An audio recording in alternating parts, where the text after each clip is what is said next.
Hello friends, आप सभी का एक और वीडियो में मैं राहुल हार्दिक स्वागत करता हूं। और जैसा कि आप सभी जानते हैं यूपीपीएससी का इंटरव्यू चालू है, तो हमारे साथ एक सर है जो अभी इंटरव्यू देकर निकले हैं। तो चलिए इन्हीं से जानते हैं इनका इंटरव्यू कैसा रहा, इनका ऑप्शन सब्जेक्ट कौन सा है, इनके कैसे क्वेश्चन पूछे गए। तो चलिए इन्हीं से जानते हैं इनका सारा डिटेल। तो सर, सबसे पहले हमारे व्यूअर्स का आप अपना नाम बताइए, आपका एजुकेशनल बैकग्राउंड क्या है और आप कहाँ से हैं। मेरा नाम अभय पांडे है। मैंने लखनऊ से बीएससी की है और मेरे सब्जेक्ट फिज़िक्स, मैथ्स और एस्ट्रोनॉमी थे। इसके बाद मैं सिविल सर्विस की प्रिपरेशन में लग गया और ये यूपीपीएससी में मेरा पहला मेंस और पहला इंटरव्यू था। पहला मेंस पहला इंटरव्यू है सर। तो सर, आप मुझे ये बताइए कि आपका किस प्रकार के क्वेश्चन पूछे गए हैं आपसे इंटरव्यू में। क्वेश्चन ज़्यादातर जो हम लोग के ग्रेजुएशन लेवल से रिलेटेड थे, ऑप्शनल से रिलेटेड थे और एक दो सिचुएशनल क्वेश्चन भी थे। और ओवरऑल इट वाज समथिंग, मतलब जैसा सब लोग बताते हैं कि अपनी और ग्रेजुएशन लेवल के सब्जेक्ट और अपने ऑप्शनल को सही से पढ़ लीजिए। तो सर, कोई क्वेश्चन अगर रिकॉल कर पा रहे हैं तो आप बता सकते हैं। हाँ, मेरे ग्रेजुएशन लेवल से काफ़ी क्वेश्चन थे और मेरे मैथ्स से रिलेटेड उन्होंने पूछा था फादर ऑफ कैलकुलस कौन है, और थ्योरीज़ जो इंडियन हिस्ट्री में मैथ्स को लेकर हम लोग ने, इंडिया ने जो ढेर सारे योगदान दिए हैं, उससे रिलेटेड क्वेश्चन थे। इसके साथ साथ में ऑप्शनल में थिंकर्स वगैरह थे और उन्होंने ये भी पूछा था कि कोविड-19 के टाइम समाज के प्रति क्या किया है, किस समय क्या क्या किया है। सो इस तरीके के क्वेश्चंस थे।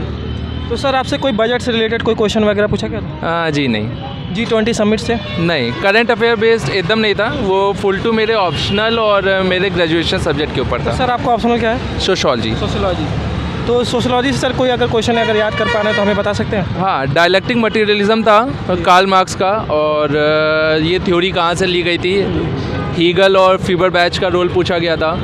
इसके साथ में डर्कहाइम से रिलेटेड था डिवीज़न ऑफ लेबर। एक इंटरेस्टिंग क्वेश्चन था कि डिवीज़न ऑफ लेबर और कॉन्स्टिट्यूशन ऑफ इंडिया में कैसे समानता ढूंढ सकते हैं। सो वो काफ़ी यूनिक क्वेश्चन था।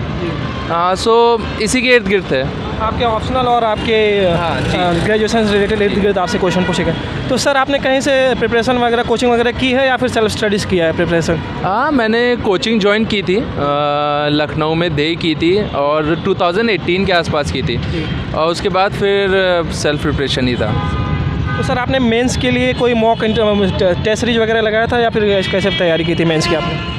मॉक काफ़ी ज़्यादा ज़रूरी है और मॉक लगाना चाहिए, और जितने ज़्यादा मिल सके उतने ज़्यादा लगाने चाहिए, बिकॉज़ मॉक से आपके आंसर पेपर कंप्लीट होते हैं टाइम से, और answer writing time to time improve होती ही रहती है। तो सर, जैसा आप भी जानते हैं कि ये जो तैयारी है काफ़ी रिगरस है, काफ़ी चैलेंजिंग है।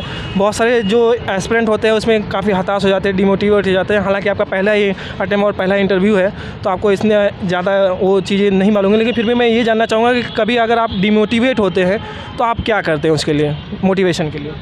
फर्स्टली तो ये क्लियर कर दूँ, ये पहला अटेम्प्ट और पहला इंटरव्यू यूपीपीसीएस के लिए, अदरवाइज़ मैं यूपीएससी में 3 बार फेल हो चुका हूँ जी। सो फेलियर तो पार्ट है जी, और टाइम से टाइम इसी तरीके से सीखेंगे ही जी। और रही बात मोटिवेशन की, तो मोटिवेशन एक ही चीज़ दे सकती है कि सुबह से शाम अच्छे से काम करो, रात में सुकून से सो सको। मुश्किल है, आसान है कहना, बट मुश्किल होता है करना, बट कर सको तो उससे ज़्यादा अच्छा मोटिवेशन अगले दिन के लिए नहीं मिलेगा जी।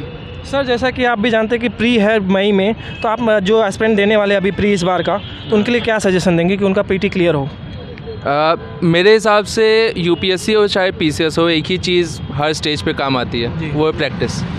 प्री हो, मेंस हो चाहे इंटरव्यू हो, आपको प्रैक्टिस ही करनी पड़ेगी।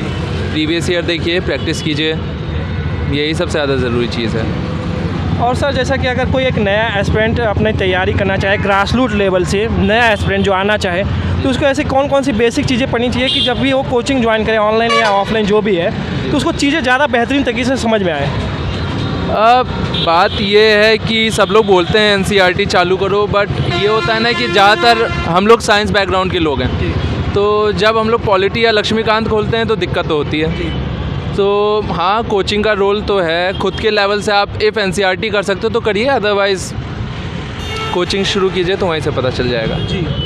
और सर, मुझे ये बताइए, जैसे कि आप बता रहे कि आपका साइंस बैकग्राउंड है, तो आपसे आपके बैकग्राउंड से रिलेटेड मतलब कोई ऐसा सिचुएशनल क्वेश्चन पूछा नहीं गया कि जैसे कि आपका जो है साइंस का बैकग्राउंड है, आपने ऑप्शनल जो है दूसरा क्यों चूज़ किया है? जी, पूछा गया कि मैं इस ऑप्शनल की तरफ शिफ्ट क्यों हुआ। सेकंड चीज़ ये भी पूछी गई, फ़ैन था एसी मोटर का और उसमें डीसी करंट आएगा तो चलेगा कि नहीं चलेगा। सो आसपास देख रहे थे और साइंस रिलेटेड जो भी था वो पूछा जा रहा था। और सर जो नए जो एस्पिरेंट अभी इंटरव्यू देने वाले आने वाले दिनों में उनके लिए आपका क्या सजेशन रहेगा? अब मॉक्स हैं, मॉक्स दीजिए, और रही बात अपनी हॉबी पे ध्यान दीजिए, करंट अफेयर्स पे ध्यान दीजिए और ग्रेजुएशन लेवल पे ध्यान दीजिए जी, अच्छा हो जाएगा। और सर लास्टली आपका बोर्ड कौन सा था और आपका इंटरव्यू कितने मिनट तक चला? डॉक्टर सविता अग्रवाल मैम थी जी। और I think my interview was around 25 minutes और 5 समथिंग। मिनट्स।